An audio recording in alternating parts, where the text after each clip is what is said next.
وہ آئے بیمار کربلا کے، تو بچیوں نے پوچھا اپنی پھوپھی زینب سے کہ آج پہرا کون دے گا؟ ہم تو مرد کوئی رہا نہیں ہے، عورتیں ہیں، آج پہرے پہ کون کھڑا ہوگا؟ تو انہوں نے کہا پریشان نہ ہو، آج زینب خود بناتے حسین کے خیمے کی پہرے دار بنے گی۔ کہا وہ پہرے پہ کھڑی تھی، رات گزر گئی، اندھیرا چھا گیا، اچانک دیکھا ایک نقاب پوش آ رہا تھا۔ یہ نقاب پوش قریب آیا، سیدہ زینب ڈر گئی اور کہنے لگی اے نقاب پوش، یہ تو خانوادہ رسول کا خیمہ ہے، ہمارے اندر تو مرد بھی کوئی نہیں ہے، اللہ کا واسطہ ہے آگے نہ آنا، واپس لوٹ جا۔ وہ نقاب پوش چلتا آیا، سیدہ زینب کے قریب آ کے نقاب اٹھا کر کہا زینب کیوں ڈرتی ہے، میں تیرا بابا علی ہوں، آج میں پہرا دوں گا۔ شہزادی سیدہ سکینہ اور دیگر شہزادیاں پوچھتی ہیں پھوپھی جان، پچھلی 10 راتیں جو گزری ہیں، 9 راتیں 7 راتیں، اس میں تو جب ہم رات کو سوتے تھے تو بھائی علی اکبر اور بھائی قاسم اور چچا عباس پہرا دیتے تھے، آج رات ہمارا پہرا کون دے گا؟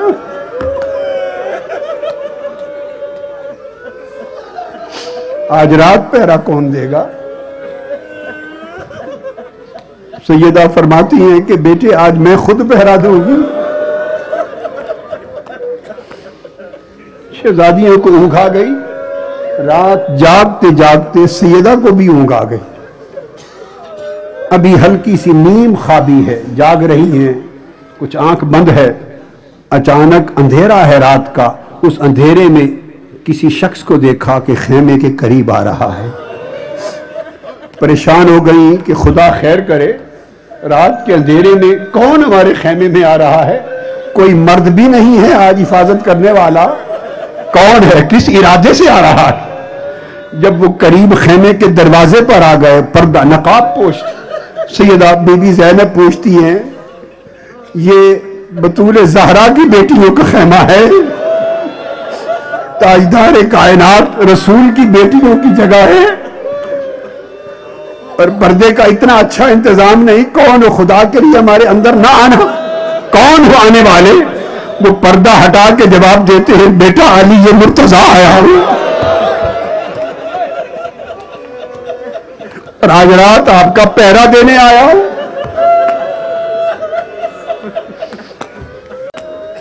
خود پہرا دینے آیا ہوں۔ انا للہ و انا الیہ راجعون۔ سیدنا علی اگر کربلا میں پہنچ سکتے تو حسین کی شہادت سے پہلے کیوں نہیں پہنچے؟ پہرا دینے کے لیے کیوں آئے؟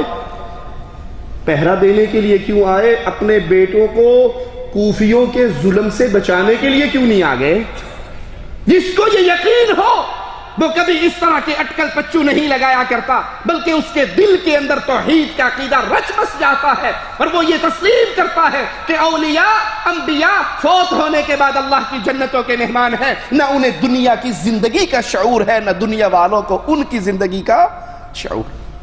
جب انسان خالص دل کے ساتھ لا الہ الا اللہ کا وعدہ لگاتا ہے الا فتحت لہ ابواب السماء، اس کے لیے آسمان کے دروازے کھول دیے جاتے ہیں۔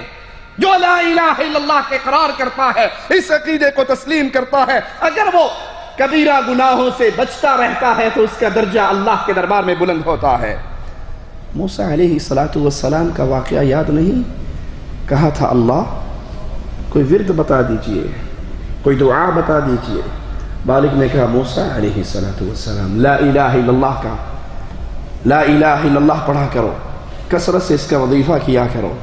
کہا اللہ یہ تو سب کرتے ہیں، میں نے تو کوئی وی آئی پی چیز مانگی ہے، یہ تو سب کرتے ہیں۔ کہا موسیٰ اس لا الہ الا اللہ کو کیا جانتے ہو؟ اگر 7 آسمان کی مخلوقات، 7 زمینیں، 7 زمینوں کی مخلوقات، آسمان میں اللہ کے ملائکہ ہیں نا، اور اللہ کے ملائکہ کی قوت و طاقت و ہیبت کتنی ہے؟ مصطفیٰ علیہ السلام فرماتے ہیں میں نے جبرائیل کو اصلی شکل میں 2 مرتبہ دیکھا، ایک مرتبہ دیکھا میں نے اس کے جسم کے پروں کو گنا 600 پر تھے، دوسری مرتبہ دیکھا مجھے آسمان کا ایک چپا بھی نظر نہیں آ رہا تھا، جبرائیل نے اپنے پروں میں سے صرف 2 پر کھولے تھے۔ آسمان چیختا ہے، مصطفیٰ فرماتے ہیں اس کو حق ہے کہ یہ چیخے۔ آسمان پہ کوئی 4 انگلی جتنی جگہ بھی نہیں ہے الا وہاں پر اللہ کا کوئی نہ کوئی فرشتہ یا رکوع میں ہے یا سجدے میں ہے۔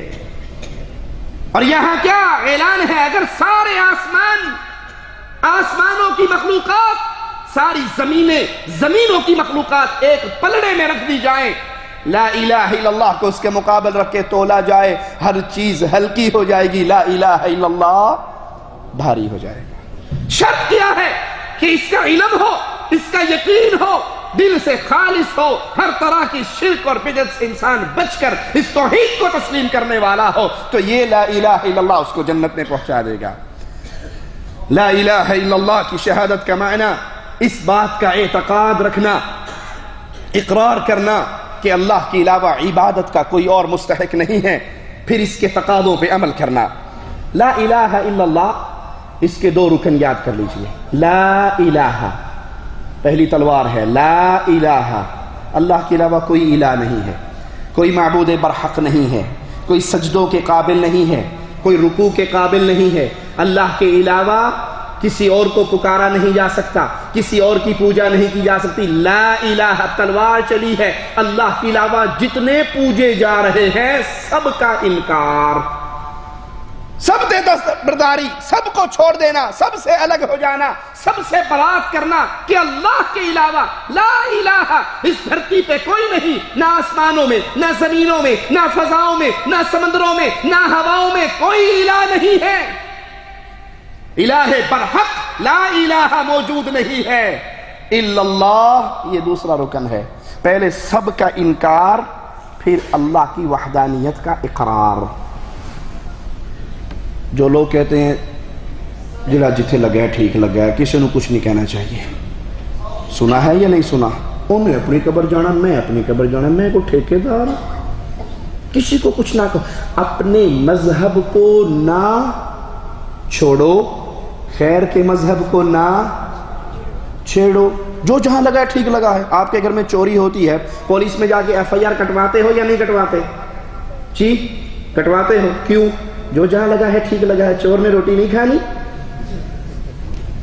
آپ کو ڈاکو لوٹ لیتا ہے، پولیس کو جا کر خبر دیتے ہو فلاں روڈ پر ڈاکوؤں نے ناکا لگا کے ہمیں لوٹ لیا ہے، تو اچھا کیا ہے نا، آپ ہی کا اصول پر عمل ہوا ہے، جو جہاں لگا ہے ٹھیک لگا ہے، اس نے اپنی قبر میں جانا، اپنے اپنی قبر میں جانا۔ آپ کے مال پر، آپ کی جان پر، آپ کی عزت پر حرف آئے تو اپنے بنائے ہوئے اس قانون کو توڑ دیتے ہو۔ مصطفیٰ کے دین پر بات آتی ہے تو آنکھیں بند کر کے گزر جاتے ہو، اس نے اپنے قبر میں جانا۔ جس کے دل میں توحید کی غیرت اتر جاتی ہے وہ ہر طرح کا نقصان برداشت کر لیتا ہے، رب کی توحید پہ حرف نہیں آنے دیتا۔ سب کا انکار، اللہ کے علاوہ کوئی نہیں، لا الہ، یہ اس اصول کو توڑ رہا ہے کہ جو جہاں لگا ہے ٹھیک لگا ہے۔ آپ ٹھیکیدار نہیں ہیں، اپنے مذہب کو نہ چھوڑیے، غیر کے مذہب کو نہ چھیڑیے، نہیں، اسلام تو نام ہی، توحید تو نام ہی چھیڑا چھاڑی کا ہے۔ توحید نام کس کا ہے؟ جو کہتے ہیں نا کہ امت کو جوڑیں، امت کو نہ توڑیں، میں بھی کہتا ہوں امت کو جوڑیں، تھوک سے نہ جوڑیں، ایلفی سے جوڑیں۔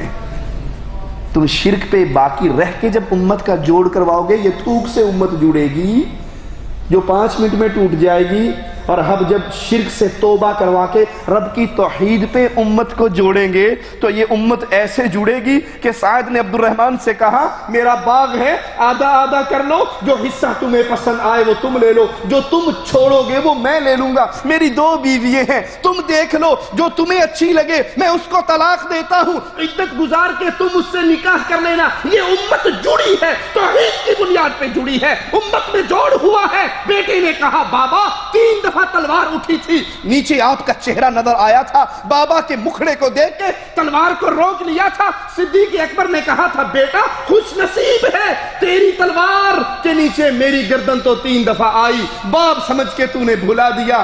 خوش نصیب ہے صدیق اکبر کی تلوار کے نیچے تیری گردن 1 مرتبہ بھی نہیں آئی، 1 مرتبہ آ جاتی لخت جگر نہ سمجھتا، محمد کا دشمن سمجھ کے کاٹ ڈالتا۔ امت کو جوڑیے، ہم بھی امت امت کو جوڑنے کے لیے کھڑے ہوئے ہیں. امت کو اس اصول پہ جوڑیے جس اصول پہ محمد رسول اللہ نے جوڑا صلی اللہ علیہ وسلم. امت کو جوڑنے کے لیے اپنے اصول نہ بنائیے. اور وہ اصول کیا ہے؟ سب کا انکار کرو. کوئی پوجا کے قابل نہیں, کوئی عبادت کے قابل نہیں الا اللہ. ہاں, ہر طرح کی عبادت کی جائے گی تو صرف عرش والے اللہ کے لیے کی جائے گی. اللہ کے علاوہ کوئی معبود برحق نہیں. ایک ترجمہ لا الہ الا اللہ کا یہ بھی کیا جاتا ہے کہ اللہ کے علاوہ کوئی معبود نہیں. یہ ترجمہ غلط ہے, یہ ترجمہ صحیح نہیں ہے. لا معبود بحق الا اللہ. حق کے ساتھ عبادت کے لائق صرف ایک اللہ ہے, باقی تو معبود کثیر ہیں. بہت زیادہ لوگوں کی عبادت ہو رہی ہے, بہت زیادہ لوگوں کو پوجا جا رہا ہے, بہت ساری قبروں کو طاغوت بنا لیا گیا ہے, بہت زیادہ بزرگوں کو اپنی عبادتوں کا مرکز سمجھ لیا ہے. یہ عقیدہ رکھنا کہ اللہ کے علاوہ کوئی معبود نہیں, جس کی بھی پوجا کی جائے وہ اللہ ہی کی پوجا ہے, یہ وحدت الوجود کے عقیدے رکھنے والوں کا قول ہے. اور علامہ فوزان حافظہ اللہ اس کے بارے میں فرماتے ہیں کہ عقیدہ وحدت الوجود کا قائل, اس کا کفر یہود اور نصارہ کے کفر سے بڑا کفر ہے.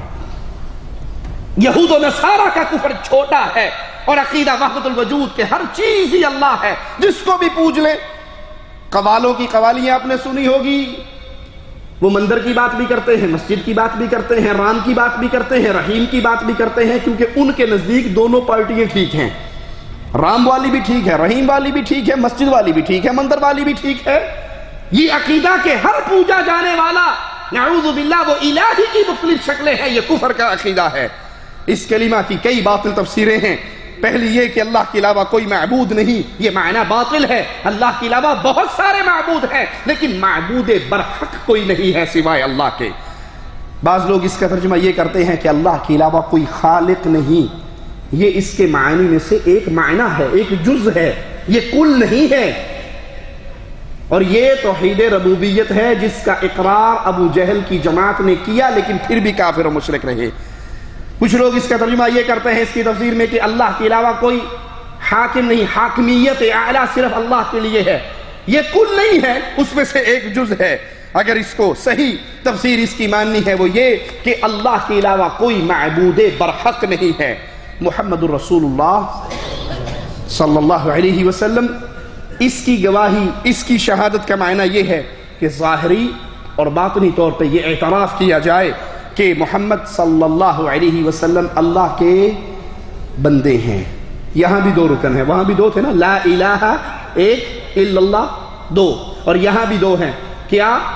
محمد صلی اللہ علیہ وسلم عبدہ پہلی بات, رسولہ دوسری بات, کہ محمد صلی اللہ علیہ وسلم اللہ کے بندے ہیں اور اللہ کے رسول ہیں. اللہ کے بندے ہیں اور اللہ کے رسول ہیں. نفی کے اندر لا الہ, اللہ کے علاوہ کوئی الہ نہیں, یہ تمام قسم کی عبادات کو باطل قرار دیتا ہے, ہر طرح کے شرک کو باطل قرار دیتا ہے, اور واجب قرار دیتا ہے کہ آپ انکار کریں معاشرے کے اندر پوجے جانے والے جھوٹے الہوں کا. الا اللہ یہ اس بات ہے, پہلا نفی ہے, یہ اس بات ہے, اور یہ آپ کو حکم دیتا ہے کہ اپنی تمام تر عبادت کو خاص کریں ایک اللہ کے لیے. اس کی دلیل آئیے اللہ کی کتاب سے سنتے ہیں. مالک فرماتا ہے فَمَن يَكْفُرْ بِالطَّاغُوتِ, جو انکار کرے طاغوت کا. طاغوت کون ہے؟